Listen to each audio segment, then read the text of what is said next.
No, you can't have loyal human followers. You're an evil vampire. Competent rulership, go Bert.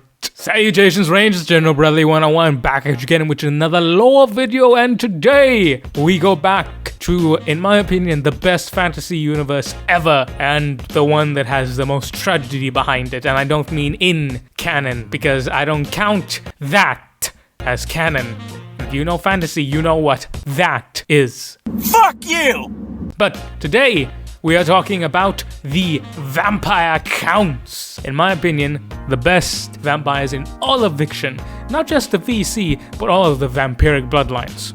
So, before we jump in, disclaimer. For those of you who've been around the past years, you may have heard of Warhammer Fantasy, and the elated joy followed by the painful ting of sadness in the voices of those who spoke of it. The end times, known better as the end crimes, was when GW took the old family dog, loyal beyond all possibility, loved without remorse, a little sick but still kicking around, so he took it out back and fucking shot it. 2 in the chest, 1 in the head, and then took a piss on it and poured a can of fucking $1 chili over the corpse, and then pointed to the mortified family and said, "How could you fucking do this?"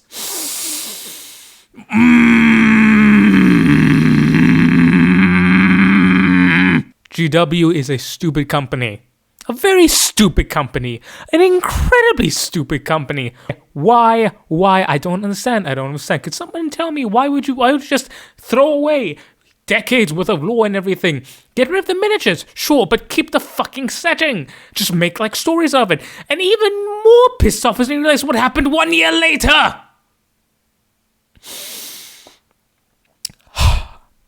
Okay, am I upset about this?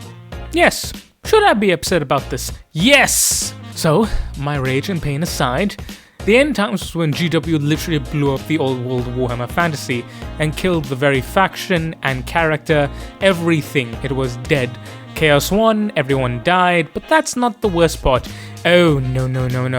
When GW fucks something up, they make sure to kill it properly. Every character is either killed off string, straight up forgotten, or killed in the most fucking retarded way possible.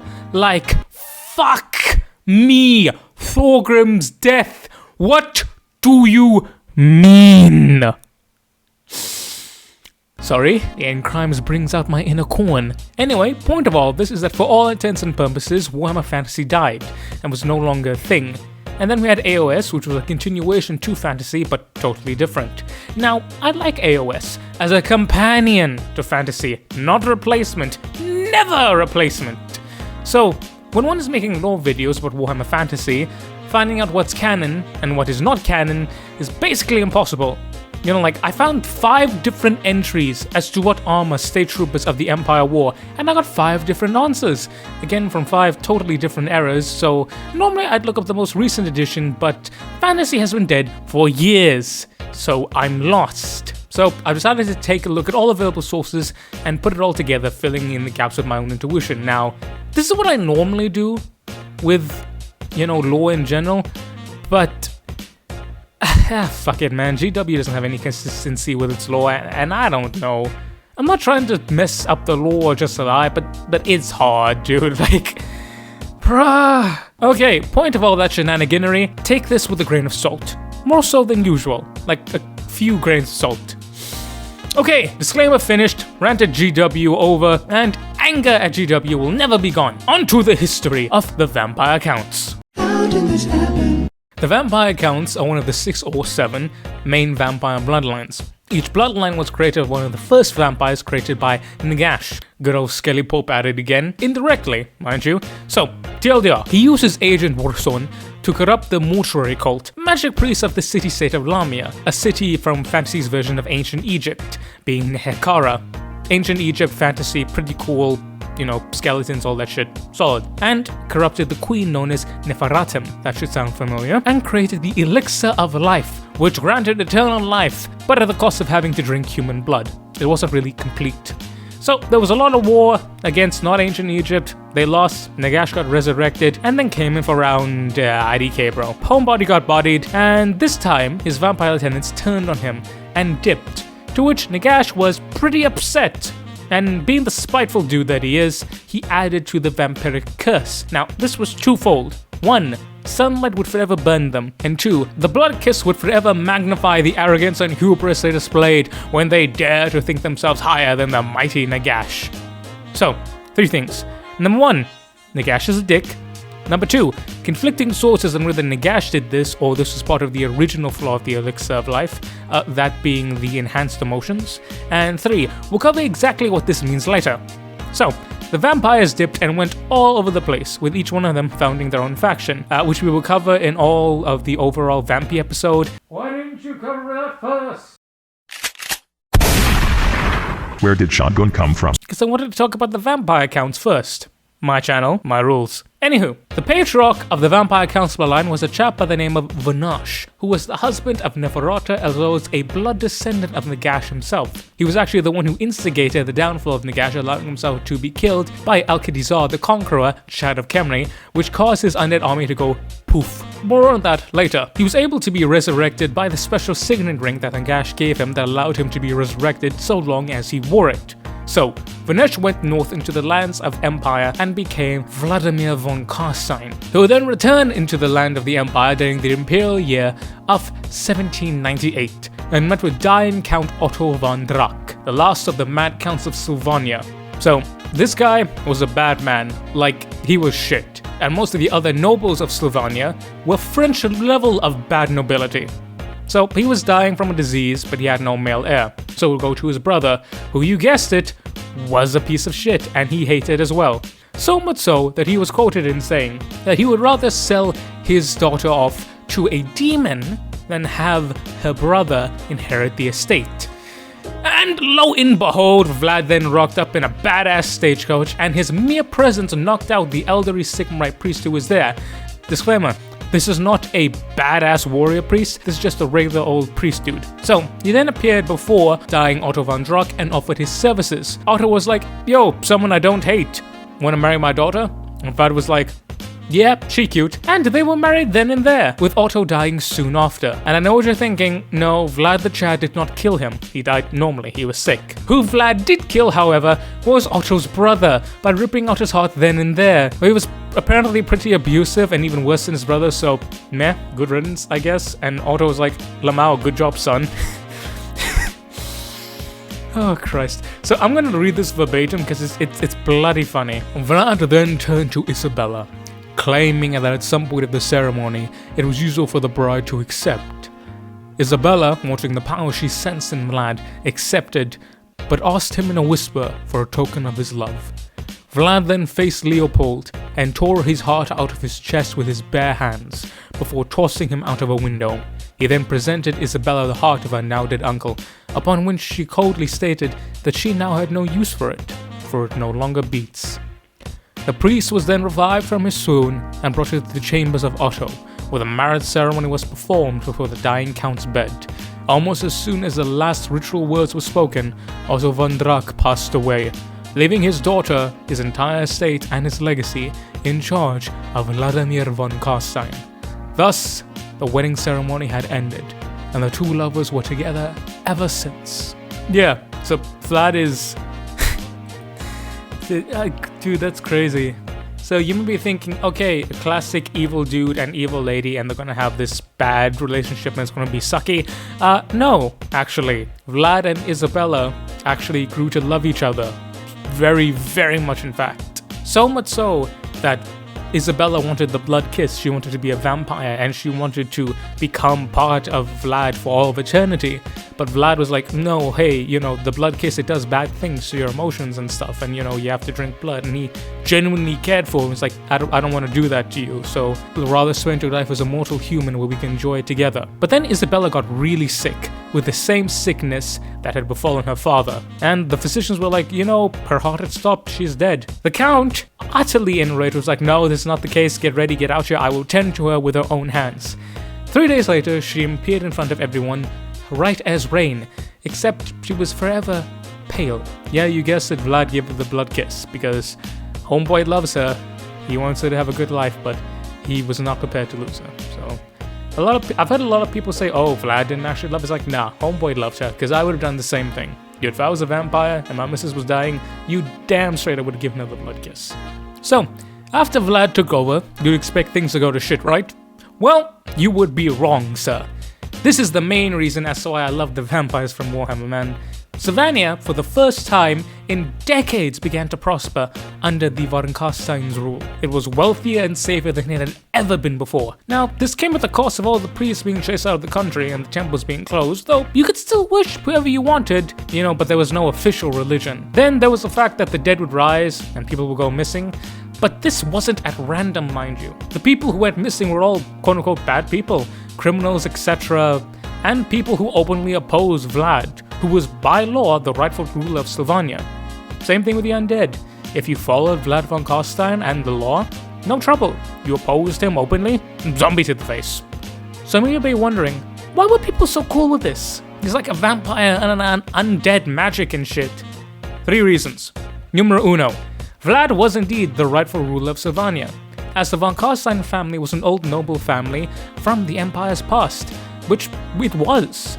Vlad was there during the early days of the Empire, and he gave Sigmar some hints on how to body Nagash, then founding his legacy of the von Karstein name.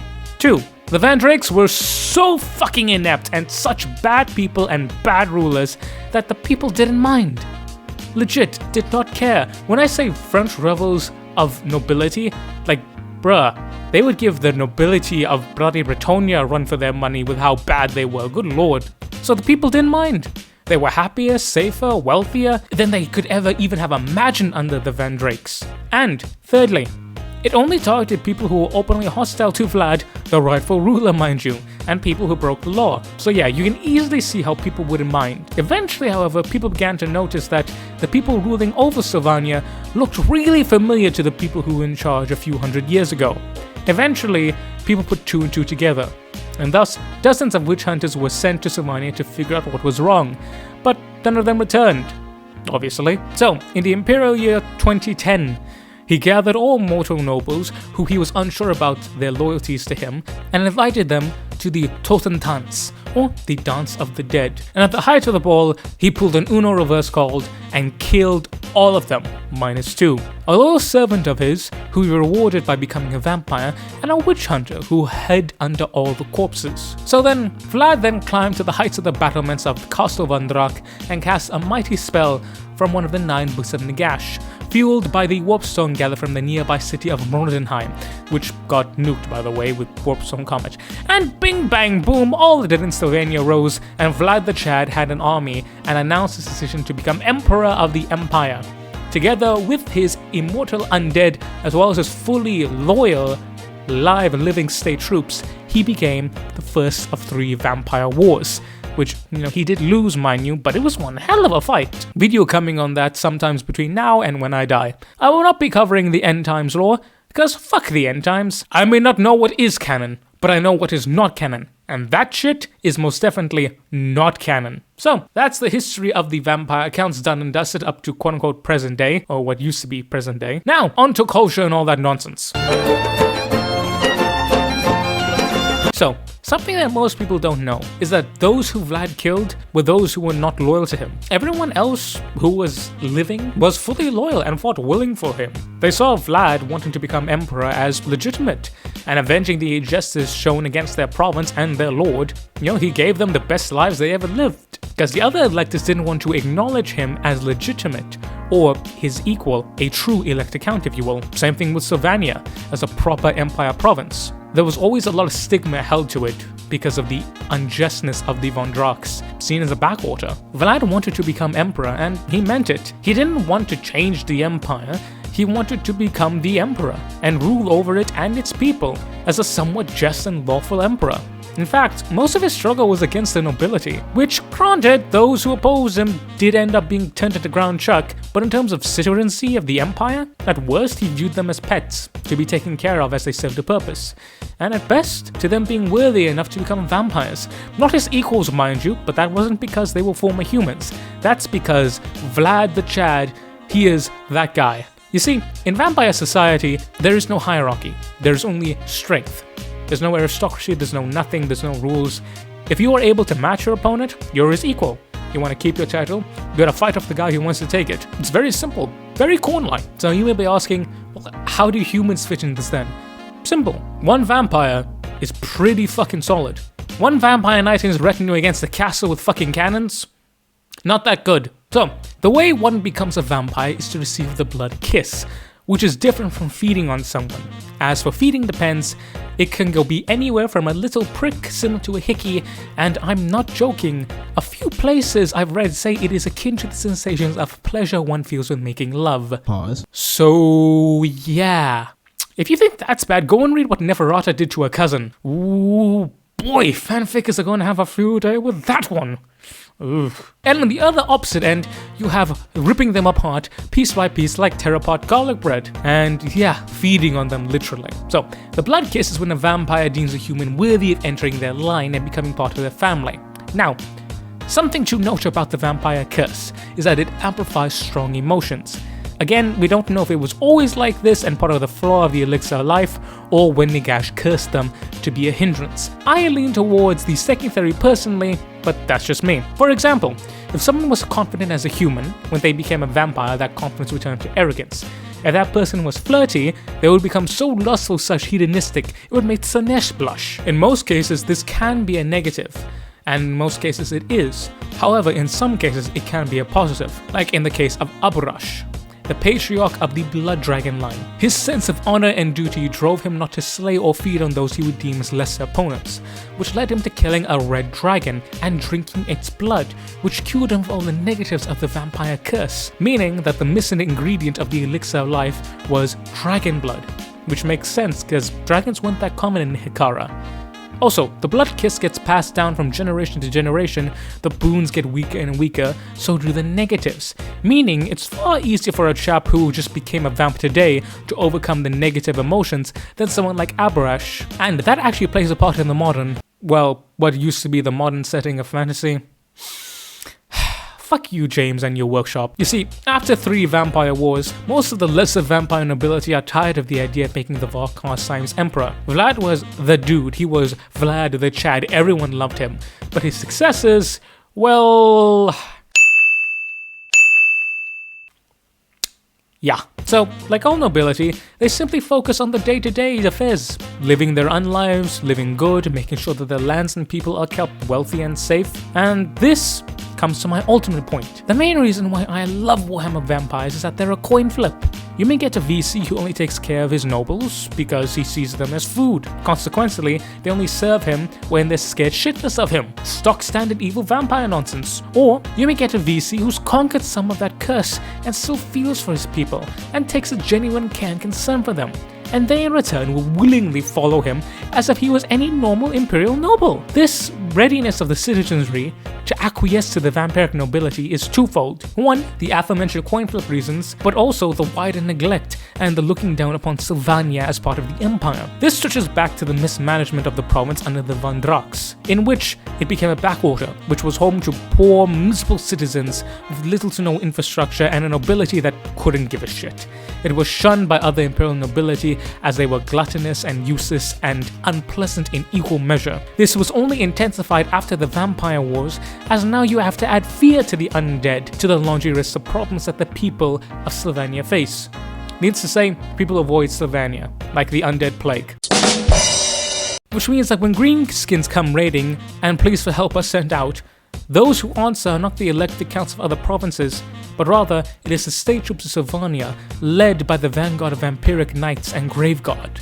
And despite what others may say, and despite what my reasons they may have, the vampire counts protect what is theirs with an undying passion that would even make Sigmar proud. So, it depends, but whether it's because you have to, or more often than not because you want to, the people of Slyvania work with their vampiric masters wholesale. Even so that the state troops follow them into battle. As to how good the state troops are, conflicting sources. Some put them as Bretonnia peasantry level, others say they're the same as other state troops. And Total War Warhammer seems to agree with me on the latter point. Hell, they'd even fight against other elected counts. Now, think about it. Would you fight for the dude who says that your home ain't shit, that your family are useless, or the undead dude who protects you and doesn't even ask for a tax? yeah, you don't get taxed in Slyvania. Well, there is something called the blood tax, which you guessed it is a tax of blood taken once a year by the counts. Now, this is not standardized. It depends. Like I said, it could literally be a little prick that could be akin to making love once a year, or it could be sacrificing the firstborn child to be never seen again. And it depends. If your vampire lord is a dick, you're gonna have a bad time. If he's a good guy, you're gonna be great. For example, we have the traditional rule is that a single person will be given up and they will each receive a turn with the specific vampires, and that person will come back right as rain and pretty much having a good night, because like I said, you know, pleasure, love and all that nonsense. We have the case of Countess Gabrielle, who refuses to feed on lowest peasants and only taxes the relatively affluent people of the townspeople who can afford more than one set of clothes, and she leaves them alive. In the town of Eshin, however, it demands the firstborn daughter of every family who is never seen again. Yep, she's most likely dead. Now this leads to some parents attempting to disguise their girls and boys to avoid payment. Now as for the blood kiss, which is different from feeding, the blood kiss is only meant to be given to someone who is worthy of inheriting the title of, well, the surname, being part of the family. You have to make sure that they hit all the marks, and it's different from bloodline to bloodline to bloodline. For example, you have the blood dragons, who are a martial bloodline, basically knights. You can only make someone who is a good knight. You have the Lamian bloodline, who is a combination of spy, femme fatale, nonsense. So you have to have someone who's pretty, who's smart, and who's good at seduction. And with the vampire counts, you need to have someone who is true nobility. Someone who will not muck up and, you know, mess around. They need to be good in terms of nobility. You know, standard hoity-toity nonsense. But they also need to be, surprisingly, very good at their job. You have to be a good administrator, a good steward, which is more than I can say for the Empire and Bretonnia at times, which is bloody weird how the vampires are better at being rulers of people than actual people. So the selection process is strict. However, there have been members of the von Carstein family that are known to be erratic and just give it to whoever. You always have that black sheep who does whatever they want. So yeah, it can be rough. You know, a common saying is a single vampire wench is an insult, a harem of them is an achievement. So it really does depend on the person who gets it. And considering that, you know, Fantasy has been dead for years now, we don't really know much about what's going on concurrently. So I'm really looking forward to how they handle it when the old releases, but I am cautiously optimistic because I don't trust GW for anything. But all in all, still better than Bretonnia. That is not a joke. Seriously, fucking Frenchies, man. Right, now on to military. I left my home to join the army. So, what's important to know is that most, if not all, of the vamps have an affinity with necromancy, dark magic. Now, this is derived from the Brag arcs, also known as Dar, or dark magic, and it is a direct contradiction to the winds of Saish. See, Saish is good death magic, because it embraces the certainty of death, whereas necromancy is meant to do everything except embrace the certainty of death. So, all vampires can be sorcerers, but it depends. You get some vamps like Necrocs, which will go full ultra ham nerd level magic mad lads, and on the other end of that spectrum, you have the Blood Dragons, who use magic like creatine to make them more jacked, so better in combat. This is relevant for one main purpose. All magical undead units, vampires, zombies, not vampires, zombies, skellies, etc., are alive due to magic. The source of the magic is the Vampy Lord. So you kill the Lord, you kill the Horde. Put that on a t-shirt. I just might. This is excluding the elites such as Vampire Knights, Graveguard, etc., and Mortal Combatants. As for how they fight, coin flip. What the hell? As for how they fight, coin flip. Some of the dumb ones just throw everything in the kitchen sink, leaving them exposed to getting bonked by a warrior priest of Chadma. The chattiest Chad to ever Chad. The dude who invented the word him. Chadma, baby. Hell yeah! Where was I? Oh yeah, vamp tits. To those who understand tactics, they're actually scary opponents. Like I said, they're just like humans. You get some nobles who just throw everything in the kitchen sink, and you get some dude who actually understands military tactics, like Vlad the Chad. And as for units, this is a General Bradley 101 video, so as always we'll be going over every single unit because, well, I can, and I like to be specific and pedantic, which is both a blessing and a curse, so cheers. Right, first off we have zombies. These are corpses raised by a necromancer. They're simple, shambling, slow moving. They are utterly undead, and they could be anything. They could be people dead died 10 years ago, they could be just recently killed 5 minutes ago. And they're actually capable of wielding some implements, but they're really not good where you wielding them. They are the definition of chaff. But you can always have more of them. And if you have a major battle and you sustain a bunch of losses, well, guess what? You can resurrect them and the people you killed as well. Zombies. Useful. Then we have skeleton warriors. Now, these form the mainstay of the Vampire Count's armies. These are able to go head to head with other infantry because they still have a little bit of their soul intact. They're able to fight and move properly and fast and follow orders. They're much more cognizant, and they still have armor and weapons. Granted that armor and weapons is pretty much decayed and rusted and bullshit, but it's much better than having no armor and weapons. Then we have the Slyvanian state troops. These are the state troops of any other Empire province. Again, sources conflicting. Some people say they are just as bad as Bretonians, others say they're just as good as state troops. Hard to know, hard to depend, but it depends, really. In terms of Total War Warhammer and where they went, they made them basically just the exact same as the Empire state troops, and that's what I believe personally. Because if you have a noble retinue of the Imperial family, he's going to follow the same shtick as his predecessors, so yeah.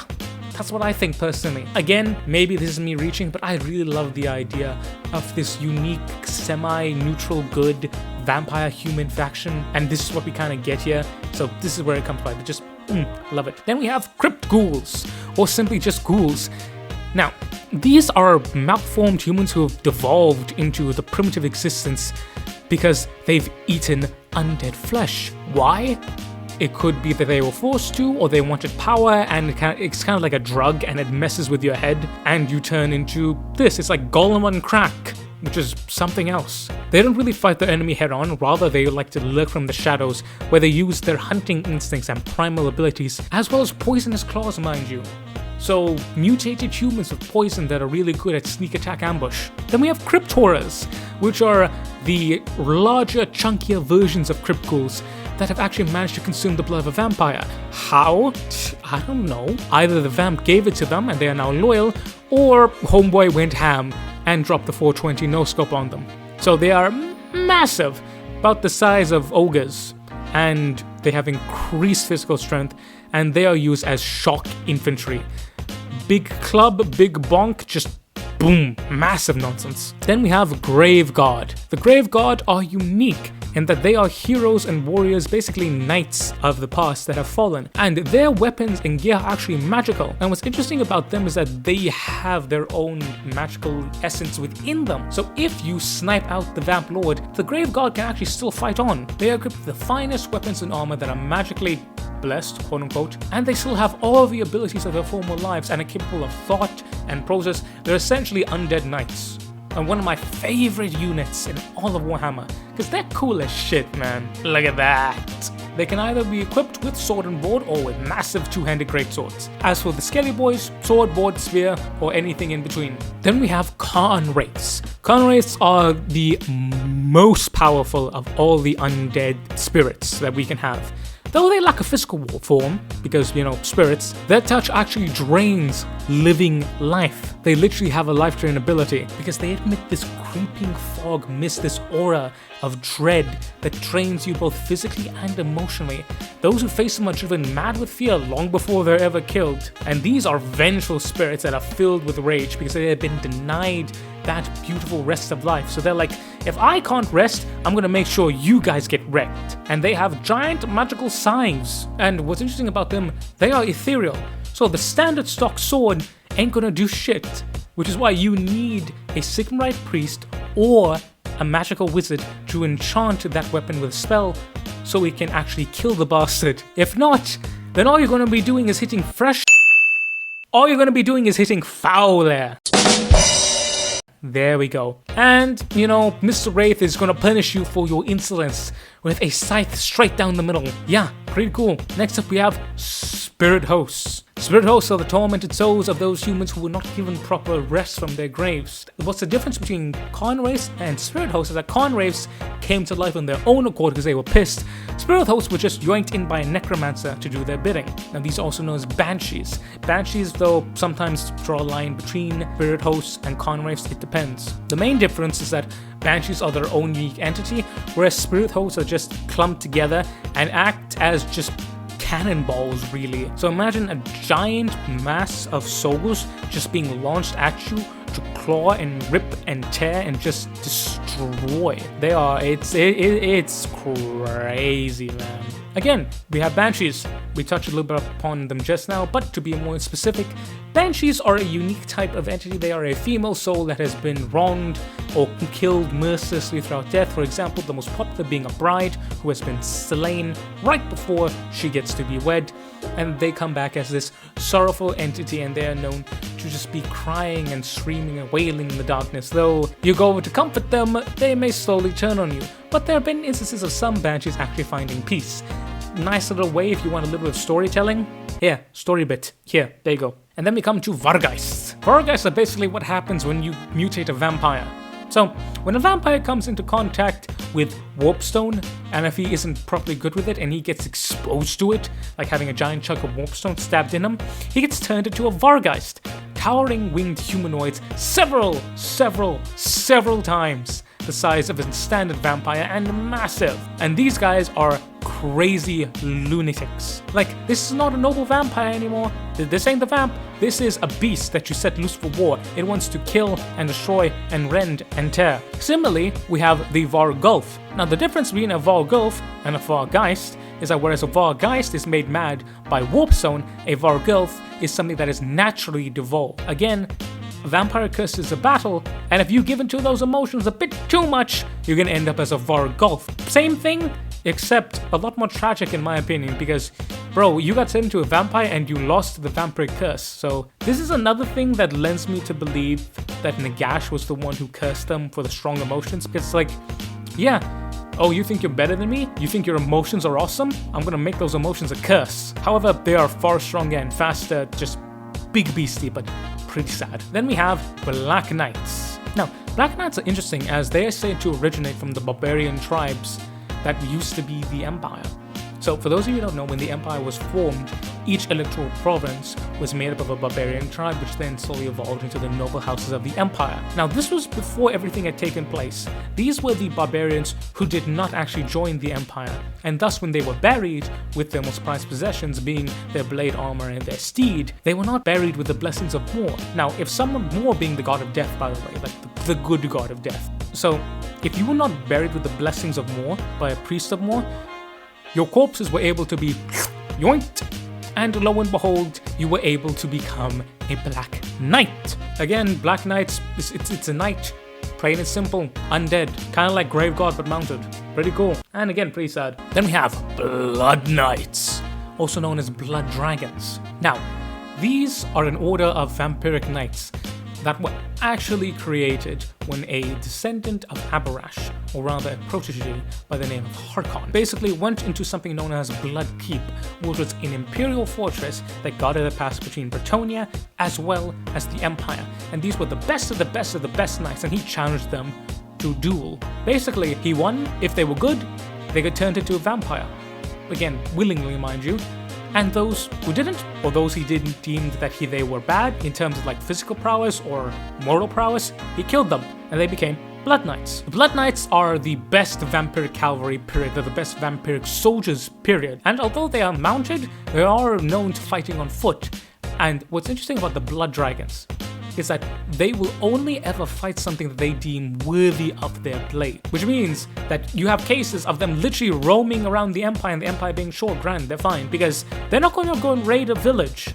They're going to go and kill the beastmen that are fighting that village. They're going to go and kill the massive war of orcs that's raiding your host. Blood Knights are my favorite. I know I love the vampire counts, but yo, give me a Blood Knight vampire count or like a story with that. Like, Blood Dragons are bloody awesome. I love it. Abarash is...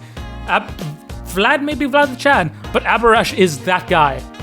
Like, it's between Vlad and Abarash for best vampire. Then, finally, we have Hex Raids, in terms of vampiric cavalry, mind you. Hex Raids are interesting in that they're actually kind of good, in a weird way, because they actually come from the very depths of the underworld. Imagine them kind of like the Black Flash, in a sense, whereas if you are an evil person and you escape the fate of death, if you're evil, you go to hell, or fantasy's version of hell. But if you manage to escape it, the Hex Wraiths are then sent up from hell to go and grab you and drag you back down, because no one escapes punishment. Now what actually ends up happening is that sometimes if you're a very strong necromancer or vampire, you can actually be lured and trapped and bound to said necromancer and forced to do their bidding. It's a very interesting concept because everything we've seen so far are kind of like, you know, mortal nonsense and like evil or made evil. But these Hex Wraiths, they're just like dudes who are doing their standard 9 to 5. And they were like, yo, cake. And the necromancer was like, ooh, Lamau, you are now my servant. And they're just like, god damn it, man, I just want a cake. And then we have dire wolves.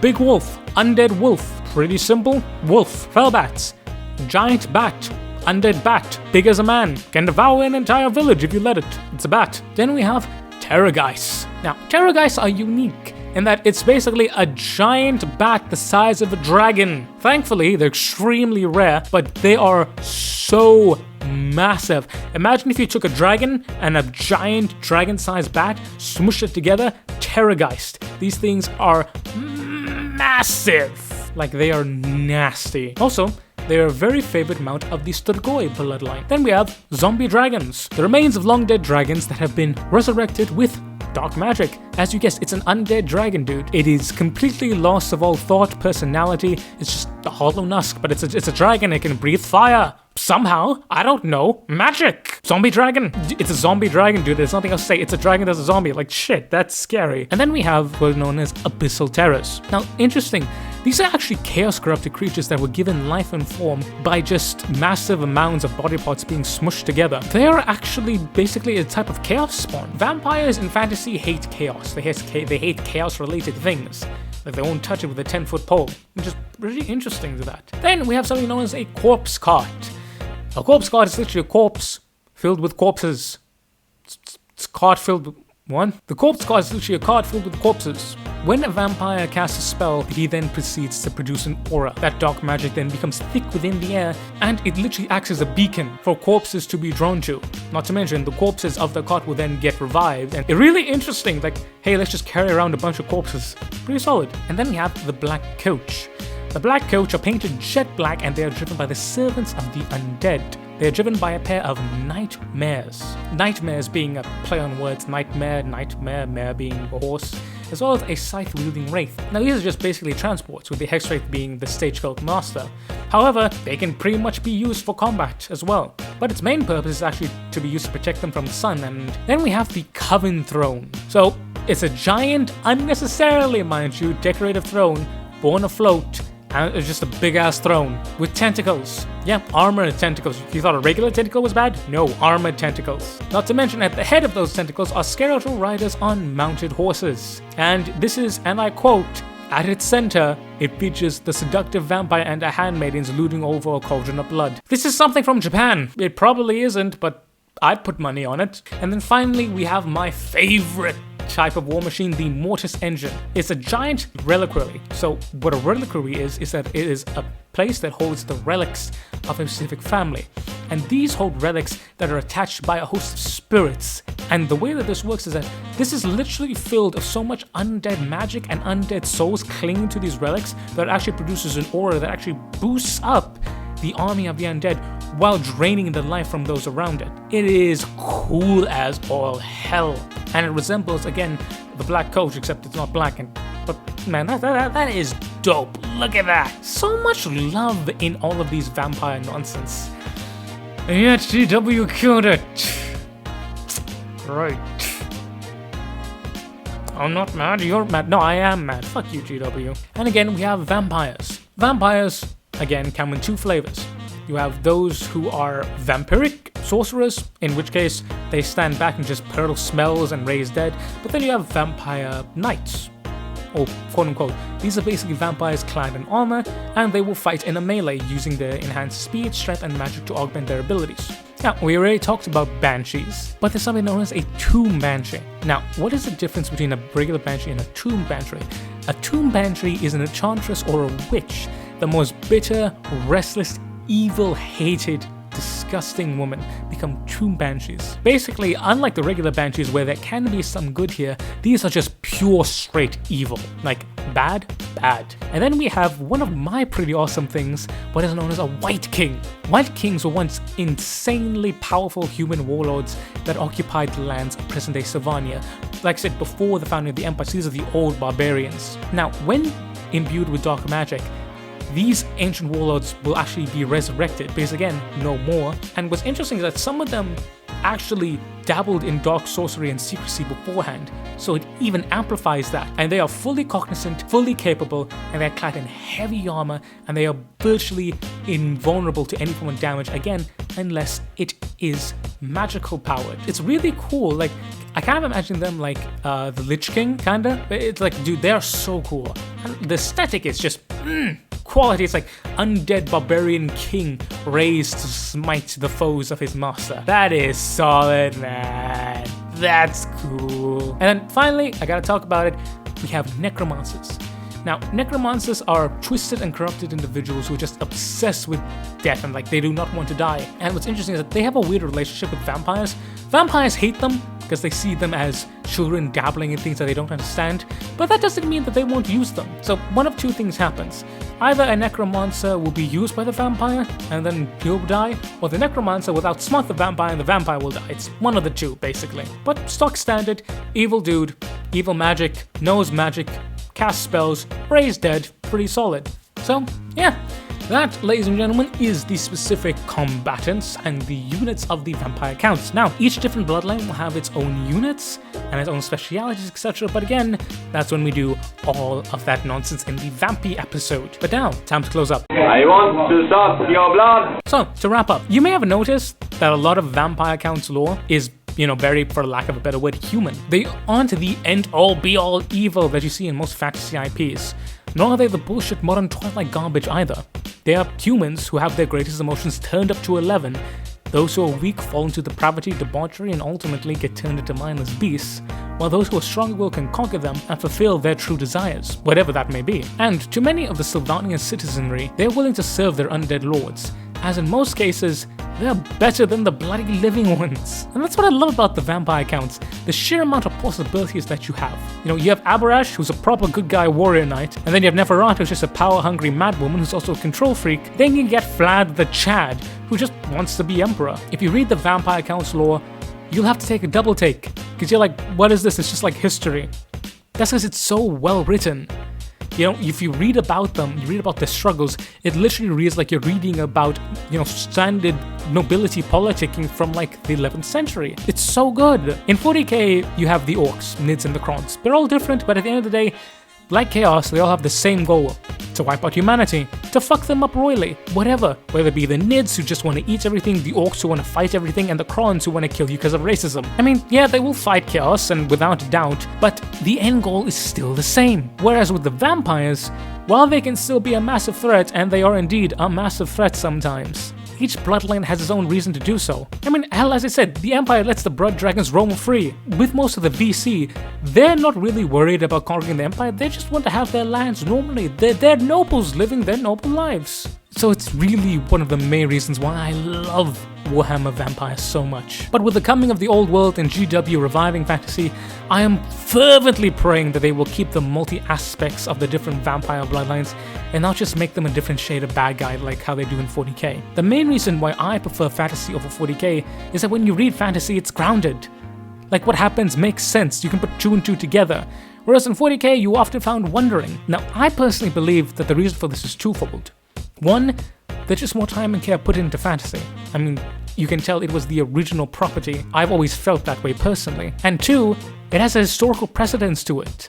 Now, 40k has that too, but it's a lot easier to translate a historical event where a pike world stopped heavy cav into a fantasy setting where they actually use the same gear than to a sci-fi setting with laser guns. It always just felt more real to me, more believable, more consistent. And then GW just threw it all away. 1 year, mind you, before a certain game would be launched that would change everything. And that game, ladies and gentlemen, is Total War Warhammer. Seriously, GW, Don't fuck up the old world. But that, ladies and gentlemen, has been the vampire counts in all of their glory. We went over the history of the vampire counts, we went over the units, and we went over the general idea of the vampiric curse, as well as the vampiric bloodlines and the vampiric kiss. There will be other videos coming out, more videos on fantasy. You may have a little bit more fantasy than Warhammer, because I'm kind of on a fantasy kick right now. But let me know, what is your favorite bloodline below? Again, me, I gotta go Blood Dragon, because it's just pretty cool. Whereas Blood Dragons are pretty normal, VC are kind of like a flip, but VC are pretty close. Let me know what other Warhammer Fantasy you want me to cover next. I'm not gonna lie, it's gonna be the Empire, because the Empire is the best faction, and I will fight anyone who says on it. Because Karl Franz is... He is the descendant of Chadmore. He is Franz. He is Prince and Emperor because he can. Like, that dude he's great. But as always, like, comment, share, subscribe. Click down below. We have Patreon and we have Buy Me a Coffee. Patreon if you want to gain access to behind the scenes nonsense, as well as get to vote on videos, get access to special roles in the Discord, as well as other behind the scenes secret nonsense. Join the Patreon. If you want to do that, but you don't like Patreon, join buymeacoffee.com, or if you just want to send me $1 saying thank you, you can just hit me $1 saying thank you, brother, and I will buy a soda with that. It'll be Pepsi, because I like Pepsi. Pepsi better than Coke? Let me know down below in the comments. Also, we have a Discord. Join the Discord to get access to an awesome community filled with cool people, and it often ends up talking about tits. I'm not joking. It's not that Discord. Trust me, I would never let it be that Discord, but we talk about lore, and then we get into lore, and then, did you know that there are orcs with tits? I didn't know that. I want to unknow that. I want to throw that out of my brain, but I can't. Fuck you, Sigvald, and your just knowledge of everything. Seriously, this dude knows everything about lore, more than me. He should be the dude. Join the Discord so you can talk to him, and talk to me. But otherwise, thank you also very much for watching to the end. And remember, the Patreon and all that money shenanigans, you don't have to, you never have to. This will always be free. Only do if you can. Please. Put yourself first, then worry about me. But I have been General Bradley 101. You have been beautiful, awesome, and amazing people, and I will catch y'all next time. Dismiss, Rangers.